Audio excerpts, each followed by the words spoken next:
Hi guys, I am back with another free Canva template for you. This is a cozy party invitation. It's part of this series. This is a mugs and puzzles party. So it's essentially a puzzles party with cozy drinks. And I will show you how to access the free template. You can edit it in Canva. And then I've also given some other ideas for your party, drink ideas, snack ideas, and other fun puzzle supplies. So when you come to this article, you will click this download button here, and what that will do is it will automatically just give you this PDF, and this PDF gives you some instructions. This gives you a way to save it on your desktop or in your files. I recommend making a folder for all of the Cohines Crossing templates, and once you click that link, it will take you to Canva. And if you have a Canva account already, you just log in or you can sign up. It's completely free, and I make sure that I only use free elements in my templates. So you would go to view template, open an editor, and then you just change the details here. So if you want to change yours to a Friday, you update the address, you can update where it is,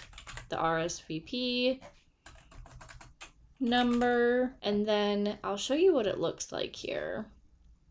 There's a preview of what it looks like if you want the animated version. You don't have to use the animated version. If you want the animated version, you'll go up here and go to share. You'll go to download and then MP4. If you want to send it as a still picture, you can do a JPEG or a PNG. They work the same way. And for either the video or the still photo, you will just attach it to a text message, an email, or a social media post. Again, it's here at the very top of my homepage currently. But if it's not here anymore because you're watching this later, you can find all of these under digital cards and then under invitations. So here's all the different invitations. All of my Canva templates are free. I have Christmas cards, Christmas invitations, birthday cards, birthday invitations. I'm also open to suggestions on what you want me to make. Just leave a comment below. Let me know if you have any questions, and have a good day. Thanks.